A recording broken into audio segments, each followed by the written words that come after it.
Assalamualaikum warahmatullahi wabarakatuh. Yang saya hormati Pak Farid, Pak Amru, Mas Risa. Sebelum kita mulai, gimana kesehatan Risa? Sanggup tuh debat sama kita bertiga? Sanggup ya? Oke, jadi nanti saya persilahkan presentasi 10 menit aja Risa. Jangan lama-lama karena kami bertiga sudah hafal skripsimu ini. Terus kemudian nanti kalau lebih dari 10 saya tegur, langsung penutup terus selesai. Sudah itu nanti yang menguji duluan biasanya kan Pak Amru ya. Pak Amru dulu, Pak Farid baru saya terakhir. Itu ya? Oke, silakan terus. Assalamualaikum warahmatullahi wabarakatuh. Waalaikumsalam warahmatullahi wabarakatuh.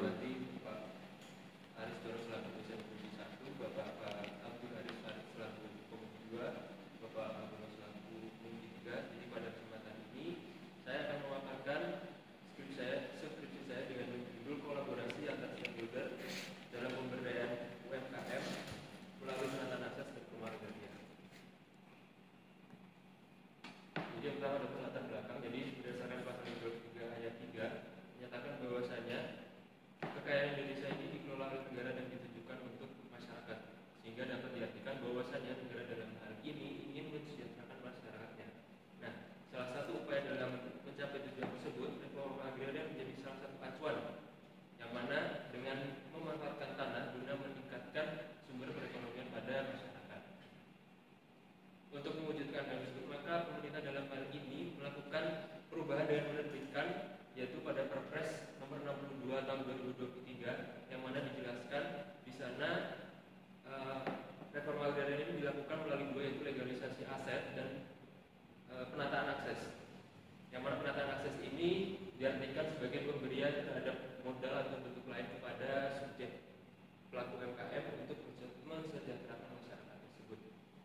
Pada program reforma agraria ini, adapun dilakukan melalui pemberdayaan tanah masyarakat, di mana merupakan pembangunan yang menjunjung nilai-nilai sosial. Adapun lokasi yang dijadikan lokasi pemberdayaan tanah masyarakat ini yaitu di Kelurahan Kumatoro, Kecamatan Bimbing, Kota Malang. Alasannya dilakukan di kelurahan ini yaitu karena memiliki data sertifikat serta memiliki produk unggulan pada pelaku UMKM tersebut. Misalnya, adapun model yang dilakukan dalam pemberdayaan ini yaitu model kolaborasi lintas sektor, di mana dalam pelaksanaannya membutuhkan pihak-pihak lain atau instansi terkait, yaitu di sini Kata Kota Malang, Dispenda, Diskomindak, serta PNM. Maka diharapkan dengan adanya pihak-pihak tersebut dapat meningkatkan kesejahteraan masyarakat baik dari segi ekonomi, sosial, psikologis ataupun budaya. Sejalan dengan latar belakang tersebut, maka ada perumusan masalah, yaitu yang pertama, bagaimana bentuk kolaborasi antar stakeholder melalui program penataan akses pada sektor UMKM di Kelurahan Kumatoro, Kecamatan Bimbing, Kota Malang. Dan yang kedua, bagaimana dampak program kolaborasi antar stakeholder melalui program penataan akses pada sektor UMKM untuk masyarakat di Kelurahan Kumatoro, Kecamatan Bimbing, Kota Malang. Yang ketiga, selanjutnya ada pun tujuan penelitian, yaitu mengetahui peran dan kolaborasi Kantah Kota Malang dan instansi terkait dalam program penataan akses reforma agraria pada sektor UMKM. Dan kedua, mengetahui dampak penataan akses reforma agraria dan manfaat. Adapun yang pertama secara teoritis ini diharapkan dapat memberikan manfaat bagi pengembangan wawasan tentang reforma agraria, khususnya dalam program penanganan akses reforma agraria di Kelurahan Kumatoro, Kecamatan Bimbing, Kota Malang. Dan yang kedua, secara praktis diharapkan dapat menjadi saran, masukan atau bahan evaluasi terhadap pihak-pihak pelaksana. Dan selanjutnya ada pun kerangka pemikiran. Jadi yang pertama, di sini reforma agraria dilakukan melalui dua, yaitu penataan aset, yang mana dibagi lagi menjadi dua kegiatan. Yang pertama, legalisasi aset dan redistribusi tanah. Dan selanjutnya pada penataan akses ini dilakukan melalui pemberdayaan masyarakat, di mana dalam pelaksanaannya dilakukan oleh berbagai pihak, yaitu Kantah Kota Malang, Diskopindak, Dinas Pendapatan Daerah, Penanaman Modal Nasional dari Kota Malang. Sehingga dari pihak-pihak tersebut dilakukan kolaborasi khususnya pada UMKM.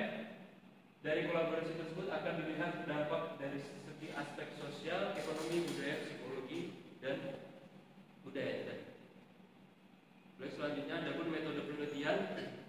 Jadi format penelitian di penelitian ini yaitu kualitatif dengan pendekatan analisis deskriptif, lokasi di sini Kelurahan Purwantoro, teknik pengambilan komposisi sampling, jenis dan sumber data primer dan sekunder, teknik pengumpulan data di sini observasi, wawancara dan studi dokumen, dan teknik analisis data di sini menggunakan teori Miles dan Hamilton.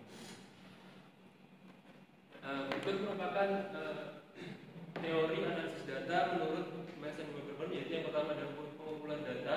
Jadi pada pengumpulan data ini dilakukan melalui wawancara, observasi, dan studi dokumen mengenai peran serta dampak dari adanya program. Dan yang kedua dilakukan reduksi data. Di sini merangkum dan memilah informasi yang relevan dengan penelitian yang diambil. Yang ketiga dapat penyajian data. Jadi pada penyajian data ini dilakukan dalam bentuk uraian deskriptif dan tabel. Dan yang terakhir ada penarikan kesimpulan. Jadi dari ketiga tahapan tersebut akan dilakukan kesimpulan terkait peran kolaborasi serta dampak dari program tersebut. Selanjutnya ada pun gambaran komunikasi penelitian. Jadi dapat dilihat pada yang sebelah kiri di sini merupakan Kelurahan Purwantoro yang mana memiliki luas wilayah sekitar 1,9 km atau 11,18% dari Kecamatan Blimbing yang berbatasan langsung dengan utara yaitu Kelurahan Blimbing, selatan Gunung Rejo, timur Pandanwangi, barat itu Tulus Rejo, Mojolangu dan Lowok Baru dengan jumlah penduduk sekitar 28.000 jiwa yang terdiri dari 13.000 laki-laki, 14.000 perempuan. Nah, yang pada gambar kanan ini merupakan di mana program ini dilaksanakan, yaitu dengan istilah atau sebutan kampung sanan yang mana terdiri dari RW 14, RW 15 dan RW 16 yang memiliki ciri khas yaitu pusat industri tempe dan keripik tempe yang mana didominasi oleh profesi UMKM khususnya tadi produk tempe, makanan olahan dan perdagangan kecil. Dan pada usaha di kampung sanan sendiri ini bisa dibilang skala rumahan atau masuk ke dalam UMKM dengan skala mikro. Selanjutnya penataan akses reforma agraria di kampung sanan. Jadi yang pertama ada kondisi sosial ekonomi masyarakat. Jadi pada kondisi masyarakat di sana, terutama pada sosial ekonomi itu, masyarakat penduduk mayoritas menggantungkan hidupnya pada sektor UMKM yang berbasis pada rumah tangga. Dan yang kedua ada bentuk penataan akses, ada 4 yaitu pelatihan dan pemberdayaan masyarakat, akses permodalan, penguatan kelembagaan dan pendampingan terintegrasi. Dan ketiga ada pun peran pemerintah dan pihak terkait. Jadi ada 4, BPN yaitu selaku kantor utama, Diskopindah, Dispenda dan PNM. Dan yang keempat ada pun dampak penataan akses. Jadi dampak ini akan memperkuat tujuan daripada reforma agraria yang mana menciptakan kesejahteraan secara berkelanjutan. Selanjutnya implementasi program reforma agraria penataan akses di kampung sanan. Jadi perlu diketahui bahwasanya program ini bagian daripada rencana strategis Kementerian ATR BPN tahun 2020 hingga 2024 yang mana memiliki tujuan untuk mengoptimalkan pemanfaatan tanah oleh masyarakat agar dapat memberikan dampak ekonomi yang maksimal. Dan dalam pelaksanaan ini didampingi oleh operasi dinas organisasi perangkat daerah guna untuk berjalan efektif dan tepat sasaran. Dan pada program ini juga merupakan upaya pemerintah dalam mendukung percepatan sesuai dengan Peraturan Presiden Nomor 62 Tahun 2024. Selanjutnya skema adapun di sini skema pertama akses mengikuti aset. Dan yang selanjutnya adapun fokus pemberdayaan di Kelurahan Purwantoro ini menjadi 4. Yang pertama peningkatan kualitas SDM yang dilakukan dalam bentuk pelatihan keterampilan produksi tempe dan spesifikasi produk olahan. Kedua adapun pendaftaran perizinan dokumen yaitu NIB, merek dan label halal. Dan yang ketiga adapun sosialisasi pajak terhutang yaitu BPHTB dan PPB. Dan yang keempat adapun penguatan akses modal yaitu berupa fasilitasi akses bantuan modal dari pemerintah. Baik, selanjutnya adapun tahapan dalam pelaksanaan kegiatan ini berdasarkan juknis penanganan akses reforma agraria tahun 2024 sebagai berikut. Yang pertama, jadi ada penetapan lokasi. Penetapan lokasi ini yang nantinya dijadikan sebagai lokasi daripada program ini berjalan. Nah, dari penetapan lokasi ini merupakan atas dasar daripada gugus-gugus reforma agraria yang menilai baik dari kondisi lokasi, potensi yang ada di lokasi tersebut serta faktor-faktor yang menunjang keberhasilan daripada program yang akan dijalankan. Dan yang kedua ada pun penyuluhan. Di sini penyuluhan adapun kegiatan ini untuk memberikan pengetahuan serta wawasan kepada masyarakat terkait pelaksanaan daripada penataan akses yang ada di desa atau kelurahan Purwontoro itu sendiri. Dan ketika ada pemetaan sosial ini dilakukan pengumpulan dan penggambaran data terkait kondisi kelemahan dan kondisi ekonomi sosial pada masyarakat sehingga dapat mengerti keadaan pada masyarakat tersebut. Nah, dari pemetaan sosial ini diperolehlah sebaran UMKM yang ada di Kelurahan Purwontoro serta rata-rata pendapatan yang ada di Kelurahan Purwontoro itu sendiri. Dan yang keempat ada pun penyusunan pemberdayaan. 1 menit lagi. Oh ya. Adapun kolaborasi lintas sektor, penataan kelembagaan ini ada 2, yaitu pembentukan kapasitas dan penguatan kapasitas. Dan adapun yang ke-6 ini pendampingan terkait yang pertama pelatihan pembuatan produk tempe, yang kedua ada pengurusan NIB merek dan sertifikasi halal, yang ketiga ada pun sosialisasi pajak dan aplikasi pajak, yang keempat ada pun informasi terkait modal yang akan diberikan kepada masyarakat. Adapun dampak program di sini bagi menjadi 4. Yang pertama ekonomi. Ekonomi di sini dilihat dari pendapatan dan daya beli masyarakat, lapangan pekerjaan serta stabilitas ekonomi masyarakat. Dan yang kedua ada sosial di sini dilihat melalui hubungan interaksi pada masyarakat. Dan yang ketiga psikologi terkait kepuasan hidup dan kesehatan pada masyarakat itu sendiri. Dan yang terakhir budaya terkait program sosial dan partisipasi masyarakat. Nantinya ada kesimpulan. Di sini yang pertama pelaksanaan program penataan akses ini ditujukan kolaborasi yang kuat dari kantor Tanah Kota Malang bersama dinas-dinas terkait. Namun demikian, evaluasi terhadap pelaksanaan program ini menunjukkan adanya tantangan yang cukup penting. Terdapat kendala teknis seperti ketidaksiapan aplikasi PTM pada fase awal, ketidaksiapan informasi antara pemerintah dan masyarakat. Dan yang kedua, adapun pelaksanaan program penanganan akses ini memberikan dampak kesejahteraan pada masyarakat melalui berbagai aspek dari sisi sosial, ekonomi, budaya, dan psikologi. Selanjutnya ada pun saran. Jadi saran di sini ada 3. Yang pertama ada pada kata Kota Malang diberikan harus melakukan evaluasi dengan melakukan perbaikan dan kesiapan teknis pada aplikasi PTM sebelum mengimplementasikan pada tahap awal sehingga hambatan administratif bisa dianulir. Yang kedua ada pun OPD atau organisasi perangkat daerah di sini diperlukan rencana jangka panjang yang terukur dan berbasis evaluasi berkala untuk memastikan bahwasanya keberlanjutan hasil daripada program. Yang ketiga ada pun penelitian berikutnya perlu adanya penelitian lanjutan dengan cakupan yang lebih luas tidak hanya di Kelurahan Purwontoro saja sehingga didapatkan gambaran komprehensif dengan adanya dampak reforma agraria di berbagai wilayah. Serta selain itu dilakukan penelitian lebih spesifik mengenai efektivitas daripada pendampingan kewirausahaan terhadap peningkatan pendapatan pelaku UMKM. Sekian dan terima kasih. Sekian yang dapat saya sampaikan. Kurang lebih mohon maaf. Ya, silakan duduk, Mas Reza. Silakan kamu.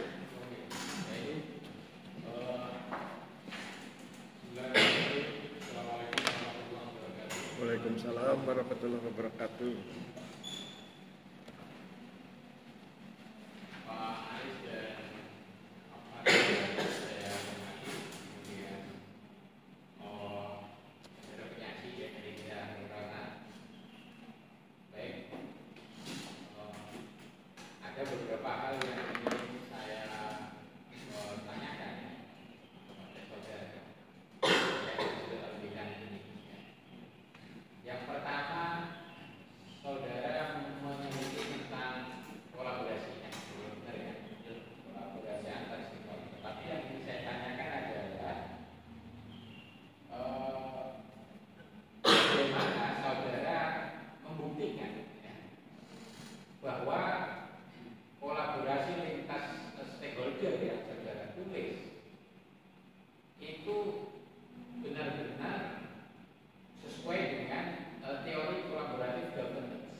Dan tidak sekedar bahwa koordinasinya memang ada, tetapi hanya sifatnya teknis administratif saja sebenarnya. Jadi tidak memenuhi sifat kolaboratif governance. Gimana?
5 aspek tadi Pak, 5 penekanan. Yang pertama adalah produksi awal, komponen proses, struktur dan tata kelola, yang keempat ada kontingensi dan kendala, yang kelima ada hasil dan akuntabilitas.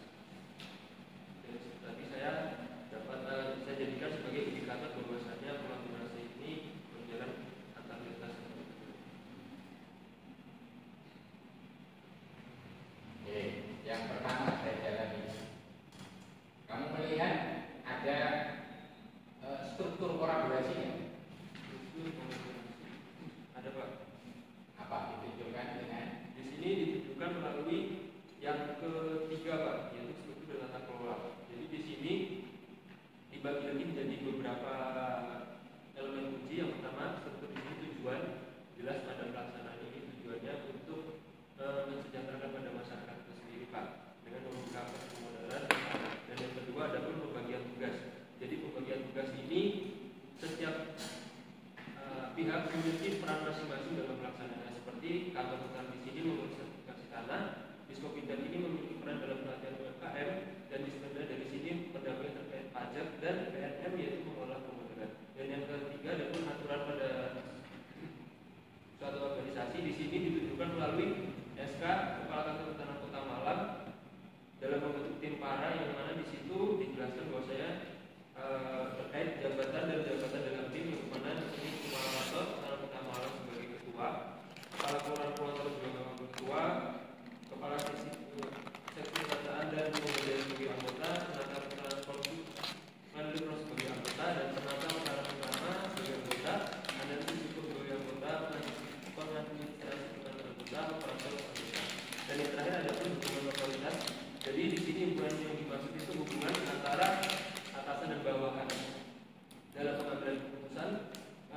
Ketua dalam pelaksanaan ini bukan memiliki kewenangan utama dalam pengambilan keputusan, karena masih ada seperti Lurah Purwokerto sebagai wakil ketua yang memiliki peran penting dalam menghubungkan antara pihak instansi dengan masyarakat itu sendiri Pak. Dan yang selanjutnya ada pun di tingkat teknisnya ada field staff dan perangkat desa yang ditunjuk sebagai pelaksana di lapangan, yang memastikan bahwasanya program ini berjalan sesuai arahan dan kebijakan yang Saya sebenarnya pengen dapat jawaban, saudara bisa tanpa membaca skripsi ya. Nah, betul-betul saudara betul menguasai apa yang saudara tulis ya sebenarnya. Ini yang disebut dengan pendalaman substansi. Oke. Berikutnya saudara kan menyebutkan bahwa analisis menggunakan model interaktif. Nah, dia sudah bermain ya, benar ya? Analisis ya, model interaktif. Oke, yang saya tanya adalah bagaimana saudara memastikan ada sirkulitas proses analisis. Ya, sirkulitas proses analisis dalam data saudara. memastikan keabsahan data tersebut. Ngerti sirkulitas ini? Menurut saya sirkulitas itu seperti keabsahan data, bahwasanya data itu Sirkulitas itu dari kata sirkulasi, ya. Jadi perjalanan data itu bagaimana kamu bisa memastikan terjadi sirkulitas, bukan hanya sekedar linearitas. Jadi yang pertama Pak, untuk terkait analisis data yang saya lakukan dari hasil wawancara yang saya dapatkan dari kepala kantor, dari Kasih, dan dari kepala dinas koperasi dan perdagangan. Di situ saya memastikan bahwasanya saya memilih informan, di mana informan di sini sebagai pelaksana daripada kegiatan, sehingga dari sini saya menerapkan bahwasanya menggunakan triangulasi, di mana triangulasi ini menggunakan metode sebagai informan yang dipilih di sini itu tadi sebagai pelaksana dalam kegiatan, serta yang bergerak atau tahu dalam pelaksanaan. Jadi untuk terkait data yang saya ambil tersebut memang dari orang yang bergerak di program tersebut. Jawaban itu menjawab pertanyaan saya. Ngerti nggak sirkulitas? Kamu saya minta saya menjelaskan bagaimana sekuritas analisis data itu terjadi saat kamu menganalisis data. Yang ketika kamu cerita kamu memilih wawancara dengan siapa, dengan bagaimana. Mungkin seperti alur dari saya menganalisis data. Mulai dari apa sih? Analisis data itu mulai dari apa? Pengumpulan data, Pengumpulan data setelah dikumpulkan. dilakukan reduksi data, setelah reduksi data dilakukan penyajian data. Reduksi data yang seperti apa di datamu ini? Jadi untuk reduksi data ini saya memilah dari hasil wawancara ini mana yang sesuai atau mana yang relevan dengan kerja yang saya ambil. Jadi kan terkadang ketika wawancara itu Dilakukan berapa kali? untuk setiap informan saya lakukan sekali dengan beberapa pertanyaan yang setelah saya buat. Satu kali benar. Maksudnya ambil datanya sekali. Atau reduksi data dilakukan berapa kali? Untuk reduksi data dilakukan seiring berjalannya mengerjakan. Ketika melihat data tersebut ternyata masih salah, maka di sini dilakukan koreksi lagi Pak. Jika data tersebut.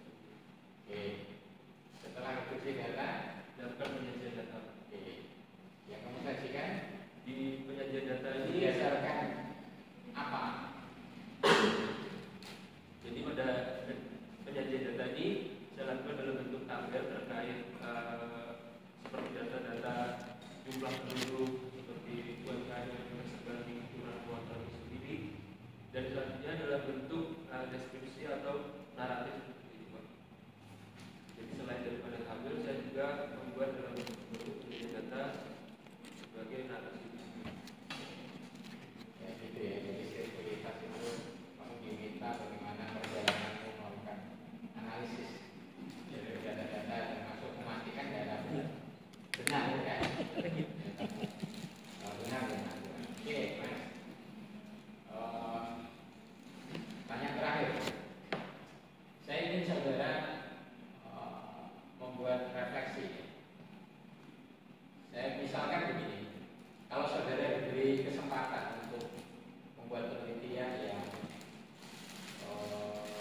lebih berdampak secara luas ya, dari apa yang saudara sudah teliti di kolaborasi antar stakeholder itu ya, apa yang akan saudara ubah agar kemudian kolaborasi yang menjadi isu di dalam penelitian saudara ini bisa menghasilkan satu pemberdayaan yang lebih adil, berkelanjutan dan memiliki dampak yang lebih luas. Kira-kira apa yang akan kamu ubah dalam konteks seorang peneliti nanti? Yang jelas kalau menurut saya Pak, dalam konteks kolaborasi ini ada pun yang perlu dirubah di sini yaitu persiapan daripada pelaksanaan daripada program ini Pak. Contoh dari seperti kantor utama sendiri, Diskopinda tadi, sehingga BPN. Karena Ya, kamu sebagai seorang peneliti, kamu kan sekarang kan ini ya dimensinya ya.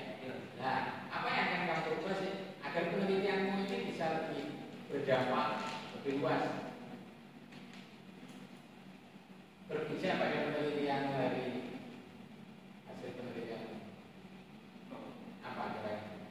mungkin kalau semisal untuk berdampak lebih luas Pak, maka di sini saya akan melakukan penelitian lebih lanjut terkait hasil daripada program ini, karena di sini kan hasil ditunjukkan hanya sebatas hasil, belum secara berkelanjutan daripada dampak yang diberikan daripada program ini Pak, terutama dari dampak ekonomi itu sendiri, karena di sini masih terasa masih dibutuhkan. Ya, jadi ini kemampuan reflektif itu penting dari apa yang sudah kita kerjakan.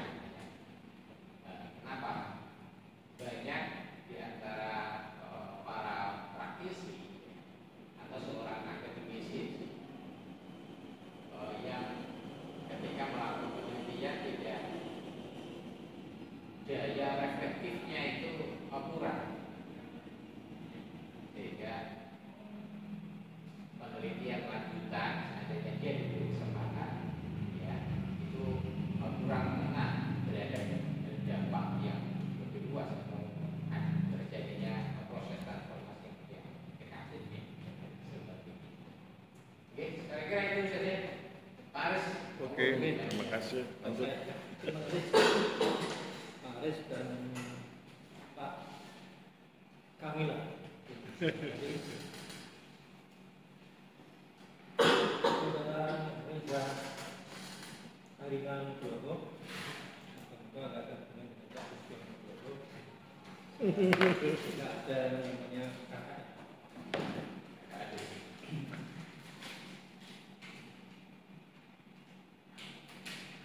Hasil lahir dari kolaborasi stakeholder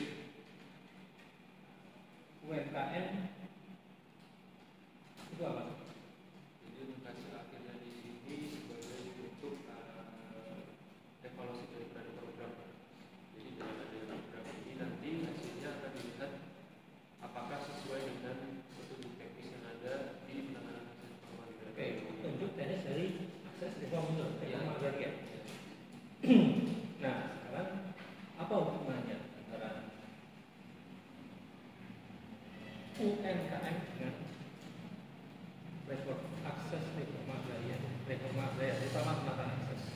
Jadi untuk UMKM sendiri ini merupakan salah satu objek daripada tujuan dalam pemberdayaan yang ada di program reforma agraria itu sendiri Pak.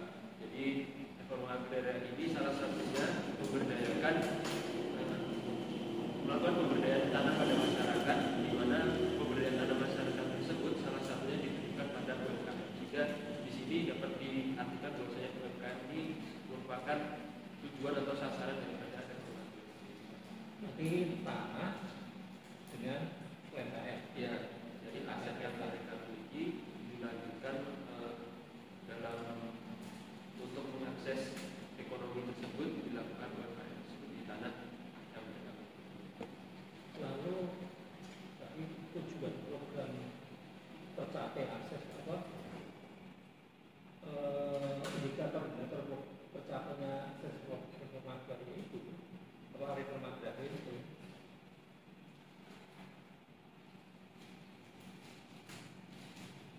Apa kira-kira bisa membuat berdaya mereka? Tujuannya apa?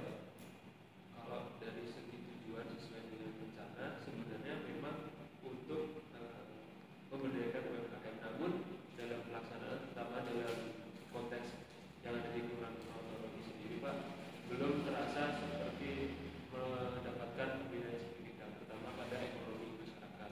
Terlihat dari hasil pendapatan pada masyarakat tersebut belum memiliki perbedaan yang jauh atau meningkat. Ciri UMKM yang berdaya itu ya? Mungkin ciri UMKM yang berdaya itu mendapatkan hasil sesuai dengan apa yang telah direncanakan. Hasil dari yang direncanakan, siapa yang merencanakan? Di sini yang merencanakan jelas pelaksanaan daripada program Pelaksana program itu siapa? pihak-pihak yang berperan dalam melakukan program itu. Contoh kalau di sini pelaksana itu kata kota Enggak, Malang. maksud saya pemberdayaan UMKM berdaya itu kayak apa sih? Bentuknya. Oh, jadi UMKM berdaya ini merupakan UMKM yang memiliki akses dalam pemasaran yang baik, kemudian dalam pengolahan produksi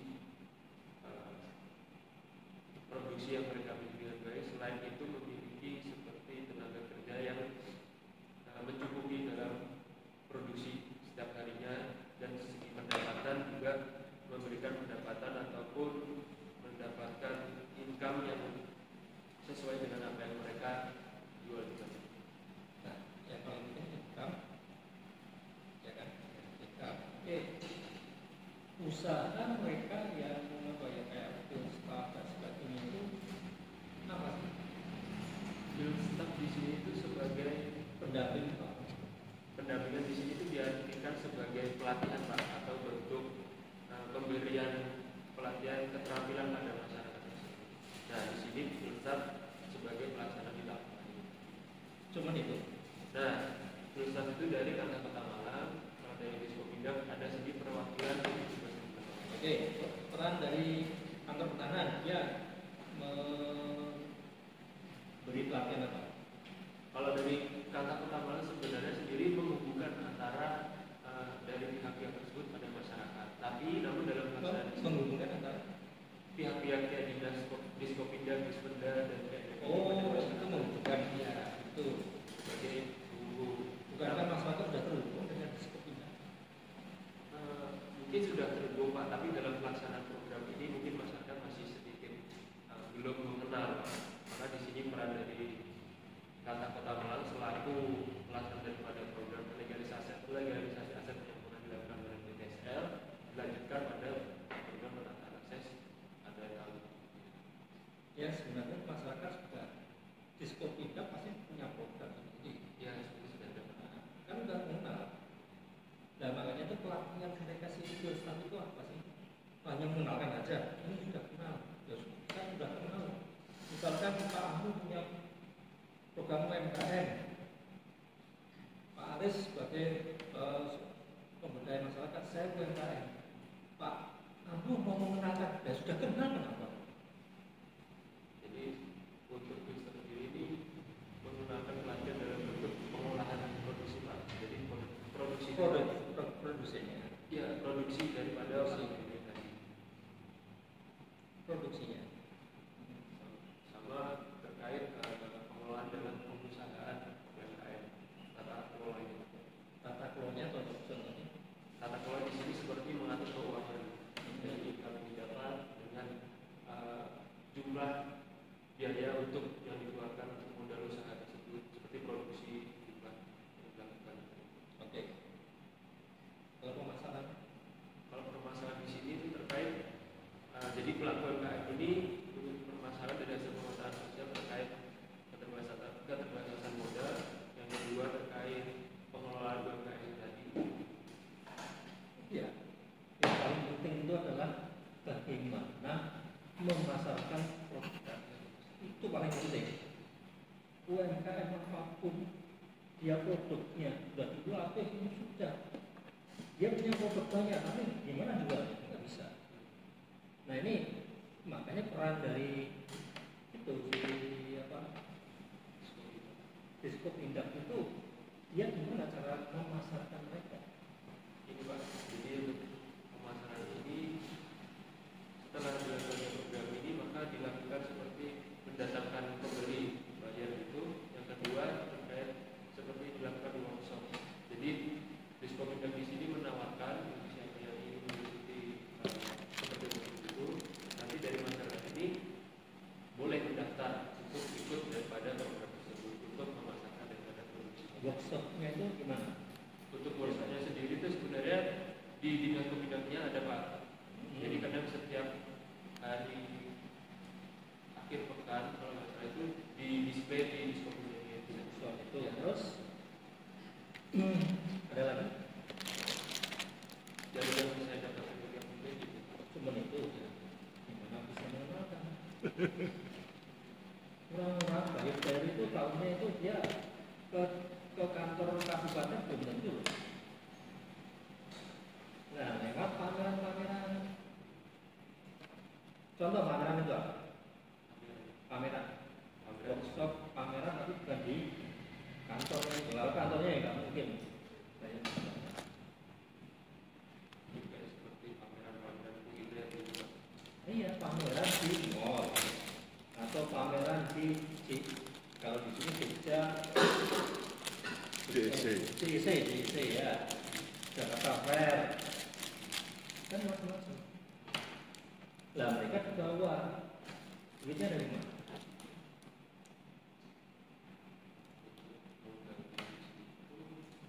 Ya misalkan saya UMKM dapat pameran, Pak Farid dapat pameran, gimana di Jakarta Fair, ikut aja, oke. Berangkat transportasi saya menanggung, hotelnya saya menanggung. Biasa kalau memang itu dari program apa ya pelaksanaan pameran itu biasanya siapa yang ingin ikut maka di situ mendaftar dengan biaya tertentu Pak. Setahu saya Dengan biaya, dengan biaya tertentu sebesar saya keluar biaya. biasanya seperti dari yang setahu saya. Tapi Enggak untuk lah. pelaksanaan dari Kalau itu saya keluar biaya. mereka bukan KPK. Ya karena apa? Ya sudah ada begitu. Ada dana sendiri dari pemerintah untuk UMKM untuk memberangkatkan orang-orang UMKM ke sana. Helikopter, pesawat, secara display, bahkan dapat masalah. UMKM seperti itu di Desperindak.com. Belum tahu ya. Pemerintah sampai seperti itu, makanya peran dari kantor pertahanan pasti juga bingung.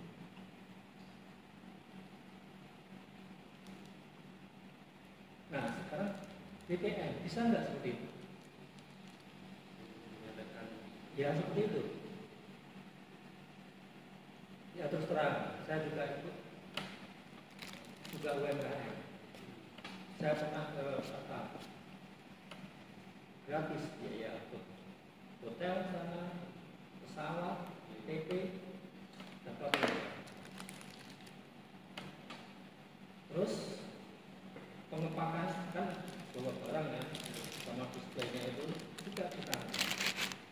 Enak kan? TP-nya di mana? Dan dia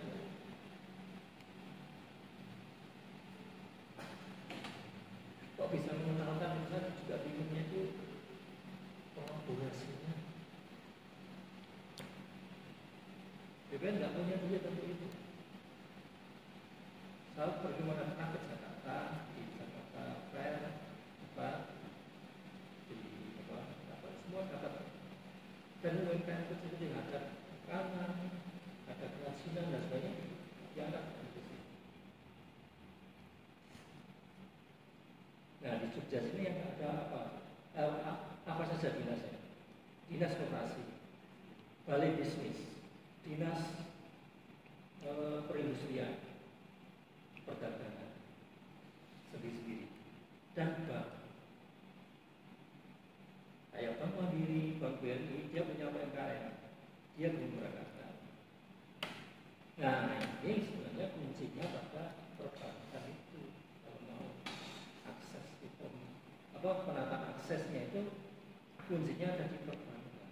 Misalnya BRI punya UMKM, yang kredit itu pasti binaan BRI mau bina enggak? Nah dia yang menggunakan ada dana khusus. Belum ngerti.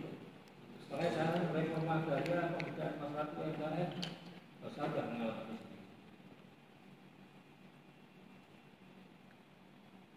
Saya binaan dari Desperindak.com, Balai dan Balai Bisnis. Diberangkatkan. Oke, itu aja. Oke. Terima kasih Pak Farid. Sekarang giliran saya tuh, Resa. Coba kamu lihat judulnya tuh, kayaknya judulnya salah itu. Coba lihat judulnya.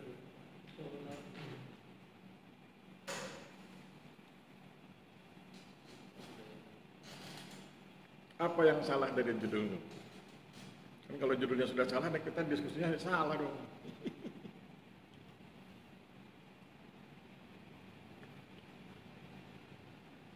Kamu punya sama kan yang kamu pegang sama dengan saya, kan? Oke. Coba lihat judulnya. Kan katanya sarjana itu harus cermat.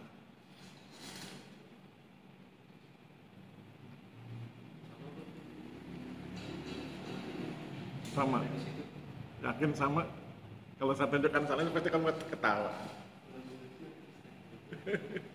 Kalau saya tunjukkan kamu nggak akan sedih, cuma malah ketawa kan? Oke ya, saya tunjukkan ya. Yakin? Yakin sama? Oke. Mana dalam kurung studi di judulmu itu? Oke ya, terus pertanyaan saya dari situ. Mengapa itu menjadi penting dalam judulmu? Penulisan studi di bla bla bla itu kenapa jadi penting? Mengapa itu menjadi penting dalam judul yang kamu presentasikan? Karena studi tersebut menyatakan bahwasanya penelitian ini diperlukan. Ya, kalau nggak pakai itu ini Dirjen yang ngomong. Kalau ini ceramahnya Pak Dirjen jadi pendopo oke. Tapi kalau ceramahnya Risa nggak boleh. Ceramahnya Risa kan empirik toh. Kalau empirik itu harus jelas lokasinya di mana. Kalau Pak Dirjen empirik, tapi kan beliau kan politikal ya, jadi bisa mungkin contohnya beberapa, tapi dia kemudian angkat skop yang lebih besar Indonesia gitu ya. Risa nggak boleh toh. Nah saya tuh hobi saya kan menggabungkan jalan pikiran orang lain. Saya tadi memperhatikan Pak Amru bicara tentang mana buktinya kolaborasi, oke? Pak Farid juga tadi begitu. Pak Farid bilang BPN kan dananya terbatas, padahal workshop, naik pesawat, hotel harus ditanggung untuk yang UMKM. Maka kemudian saya pikir, oh jangan-jangan memang bukan kolaborasi ini gitu kan. Jangan-jangan ini sebetulnya bukan fenomena kolaborasi, tapi fenomena sinergi dan koordinasi. Kalau saya punya pendapat begitu, bagaimana pendapatmu Risa? Saya gabungkan pendapat dua orang ya, Pak Amru dan Pak Farid. Kemudian saya bilang, oh kalau gitu memang ini bukan fenomena kolaborasi, tapi fenomena sinergi dan koordinasi. Kalau saya bilang gitu, pendapatmu apa?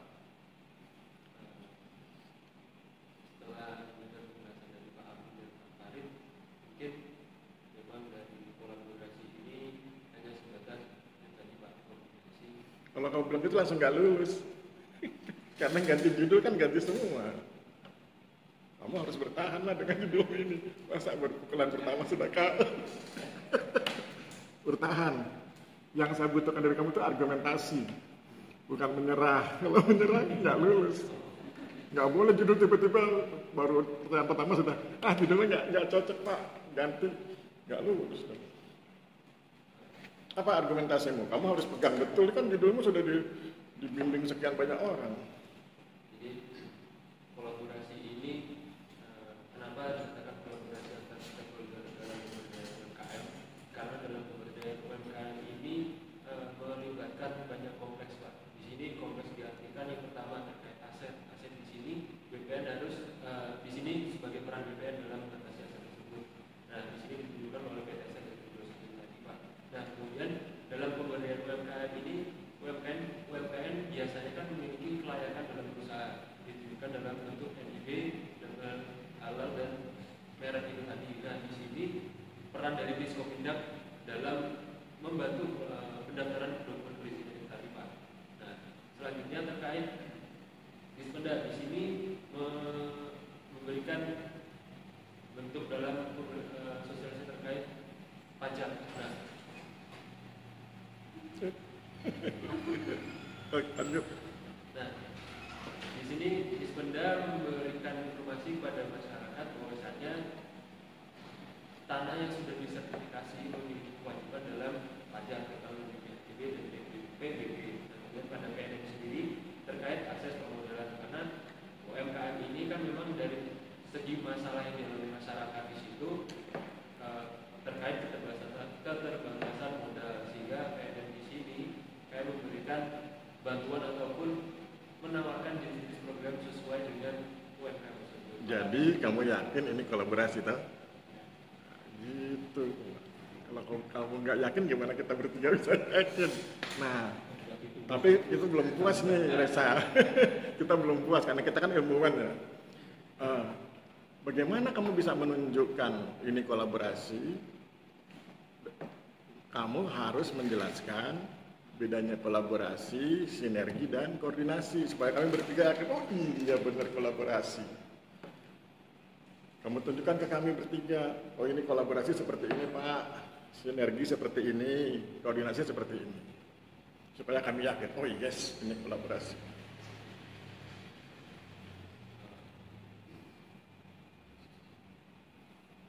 Baik, tadi kolaborasi, sinergi, dan Koordinasi. Ini untuk koordinasi yang pertama Pak. Jadi kalau menurut saya koordinasi ketika dilakukan pada program ini melebihi dari koordinasi Pak, karena koordinasi di sini hanya sebatas dari pihak sini ke pihak ini ke pihak ini tanpa kayak normal Pak. Nah, kemudian pada sinergi ini hanya sebatas memperkuat daripada pihak tersebut tanpa adanya langsung turun di lapangan Pak. Nah kalau kolaborasi sendiri ini di situ juga terdapat koordinasi, di situ juga terdapat pelaksanaan secara langsung yang dilakukan dari pihak-pihak tersebut dalam mengimplementasikan daripada rencana program ini terkait dari pendampingan tadi. Oke, jadi kamu yakin ini kolaborasi karena di dalam kolaborasi ada sinergi dan koordinasi. Sekarang tunjukkan di skripsimu halaman berapa yang memperlihatkan koordinasi dan halaman berapa yang memperlihatkan sinergi. Karena saya malas bukanya, tebal sekali. Kau tunjukkan aja, jadi saya langsung buka. Halaman berapa koordinasi dan halaman berapa sinergi. Untuk bukti bahwa kolaborasi itu mengcover sinergi dan koordinasi. Jadi terkait kolaborasi Pak, kolaborasi itu dilakukan pada halaman 7. Itu kolaborasi. Kalau sinerginya? Kalau sinerginya di sini terkait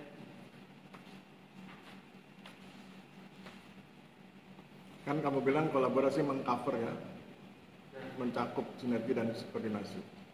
untuk sinerginya sendiri pada penataan kelembagaan ini Pak, Halaman 74 halaman 74. itu Baris alinea keberapa? Oh, cuma 2 alin. ya Baris yang mana, Mas? Penataan kelembagaan.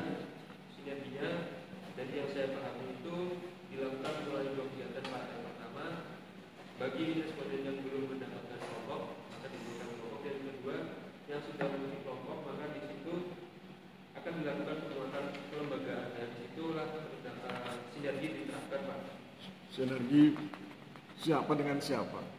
antar kelompok dengan pihak dinas di sini Pak. Wujudnya dalam bentuk apa? Kegiatannya dalam bentuk apa? Di situ Kegiatan sinerginya dalam bentuk apa? seperti pertemuan rutin. Halaman berapa di sini? Untuk pertemuan rutinnya sendiri di halaman, saya maksudnya di aspek dampak sosialnya itu Pak. Halaman berapa itu? Sosial di halaman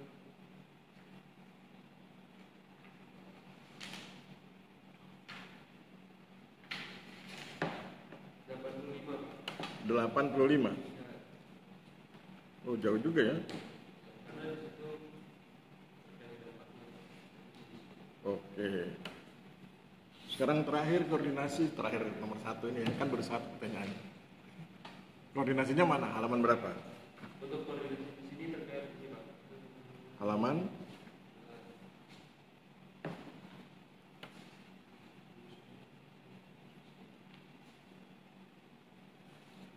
Nah, penyuluhan Pak, di sini karena penyuluhan ini terkait dari pihak ini menjelaskan bahwasanya daripada pelaksanaan dari program ini Pak. halaman berapa itu? 68 68. yang Penyuluhan. mungkin Penyuluhan ini memperlihatkan koordinasi. Sebelum penyuluhan apakah tidak ada koordinasi? ada Pak. Berarti bukan cuma ini kan koordinasi. Halaman berapa?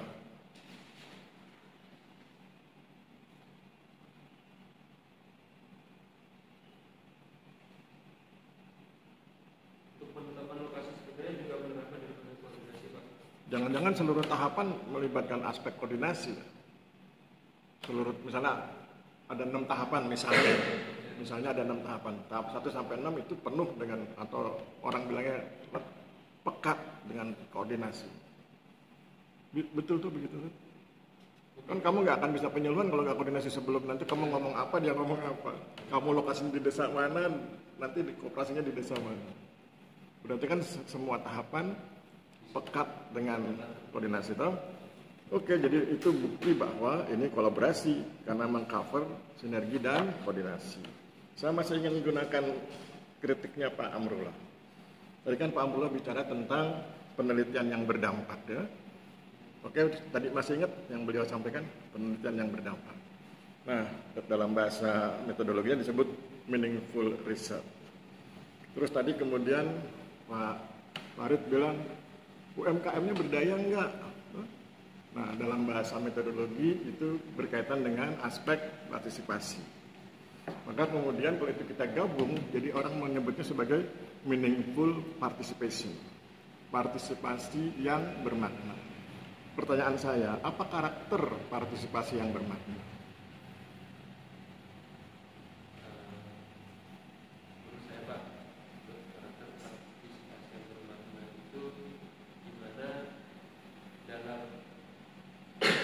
Karakter itu ciri ya, ciri. Karakter itu ciri. Karakter itu ciri. Ciri. Bukan definisi ya. Bermakna di sini diartikan sebagai ini Pak, dalam pelaksanaan ini menjalankan perannya sesuai dengan tanggung jawab. Itu definisi. Karakter itu ciri. Jadi begitu dengar kata, kan gini, banyak orang mengkritik konsep partisipasi ketika partisipasinya orang bilang abal-abal itu Mas. Sekedar partisipasi, tidak tahu filosofinya, nggak paham maknanya. Satu hari, misalnya saya menyebutnya hit and run. Workshop satu hari, besoknya tinggal, nggak tahu lagi dia tuh kemarin diajarin bikin kacang mete, pengolahan kacang mete. Nggak diamati, nggak didampingi, akhirnya nggak ngapa-ngapain. Itu namanya partisipasi abal-abal itu. Nah, yang kita bertiga inginkan kan meaningful participation, loh. Partisipasi bermakna. Maka apa cirinya yang membedakan dengan yang abal-abal tadi tuh, yang hit and run? Workshop sehari ditinggal, udah gitu nggak tahu bagaimana kelanjutannya. Berkelanjutan. Oke, kalau di lokasi ini apa bukti bahwa partisipasinya berkelanjutan? Nah, terkait berkelanjutan ini sebagai masuk dalam kendala dalam pelaksanaan program ini Pak. Jadi dari dampak yang dihasilkan ini bisa dibilang terdapat dampak yang belum sesuai dengan apa yang diinginkan. Itu dikarenakan terkait pendampingan kurang intensif berkelanjutan dari pihak Berarti yang fenomena yang kamu amati di lapang adalah bukan meaningful participation. Sebagai kendala dari program ini. Kendalanya sudah diatasi belum? Di sini belum Pak sejauh ini. Kendalanya belum diatasi. Belum diatasi. Dari mana kamu yakin itu meaningful participation padahal ada kendala dan kendalanya belum diatasi?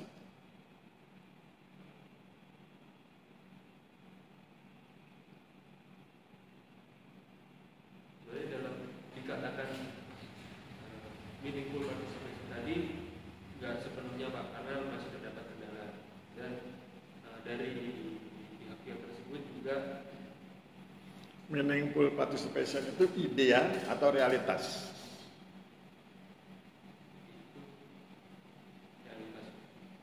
Nah, kalau mana buktinya kalau realitas kan nggak ada di sini, nggak ada halaman yang menunjukkan itu.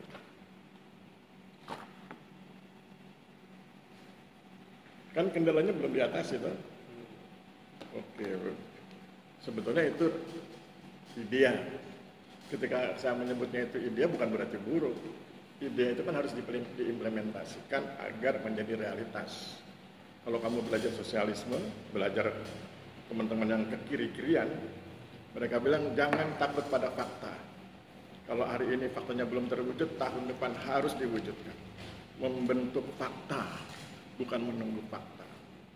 Itu meaningful participation begitu. Ya, oke. Sekarang kita masuk ke dalam. Tadi kan saya habis membandingkan menggunakan jalan pikiran Pak Amrullah dan Pak Farid. Sekarang saya ingin ngajak kamu masuk ke dalam, ke karyamu. Halaman 20. Saya paling senang berteori, Mas. Jadi kalau kamu berteori saya senang sekali itu. Ya, halaman 20 ya. Kan kamu tulis teori pemberdayaan ya. Ya. Kemudian menurut teori pemberdayaan masyarakat karya Pierre Bourdieu, terus kamu kutip. Kemudian kamu menggunakan istilah modal sosial. Toh? Nah, modal sosial itu bukan teori. Modal sosial itu konsep. Ya, jadi teori yang relevan dengan itu ada nama teori. Dulu kita pernah di kuliah sosiologi agraria itu dulu, teori pertukaran sosial. Jadi kalau kamu gunakan teori pertukaran sosial ya dari Homan itu, dari George Homan, baru nanti kamu ketemu konsepnya namanya modal sosial. Nah, modal sosial itu ketika kamu akan implementasikan ke lapangan, kan banyak pakar yang ngomong itu, salah satunya Pierre Bourdieu gitu. Jadi modal sosial itu konsep. Teorinya itu social exchange theory atau teori pertukaran sosial dari George Homan. Nanti kamu tambah sedikit ya. Kemudian halaman 54. Halaman 54 itu ada alinea banyak sekali. Alinea 1 sesudah kutipan itu 1 2 3 4 5 6 7 8 9 10. 13, 14, 15. Di baris ke-15 ada dampaknya tuh. Oke? Baris ke-15 dampaknya. Ada ya? Nah, dampaknya diharapkan dengan difokuskan. Kenapa diharapkan? Karena memang dengan dampak ini akan terlihat pada kesejahteraan masyarakat. Berarti dampak yang kamu sajikan di skripsimu baru harapan, bukan realitas. Maksudnya di sini dampak itu dengan adanya program ini diharapkan memunculkan dampak seperti ini. Berhasil dimunculkan nggak? Dari segi aspek ekonomi, sosial, psikologi budaya, mendapat dampak yang baik. Kalau sudah berhasil kan tidak lagi diharapkan, tapi sudah Pada nyata. masih terjadi dalam peningkatan pendapat belum terjadi. Kalau gini, kalau saya bilang dampaknya difokuskan dan seterusnya gitu gimana? Saya hilangkan kata diharapkan itu, kan sudah empiris ini. Skripsimu kan empirical tuh, berbasis empiris tuh.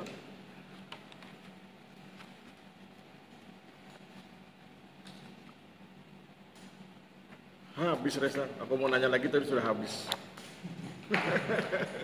Nah kalau gitu kamu keluar dulu aja ya. Kamu keluar kita diskusi dulu, nanti masuk lagi.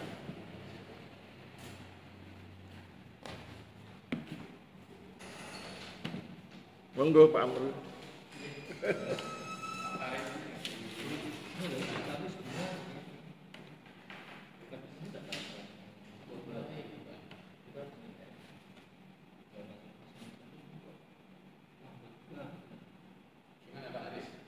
Aku ngasih 86. Layak aja. Hah? Layak ya. Nah, soalnya kan kalau ini kalau ini 82 soalnya. Oh, jadi berapa kalau bagus? 8 ya, 4. Kalau mau ngasih aku 89 berarti. 88 Oke, saya belum. oh, saya kasih ini 89. kalau bisa saya 88 aja. Ngasih Pak. Kalau saya 86 Pak Arif aja agak tinggi. Sebentar, saya harus pakai ini lambat banget. Oh, pakai HP. Ini pakai waktu ini. Oh, laptop. Itu Apple kan? Oh, itu Apple. Apple cepat. Pak Arif mereknya apa laptop? Asus. Copotan. Disimulasikan dulu Pak.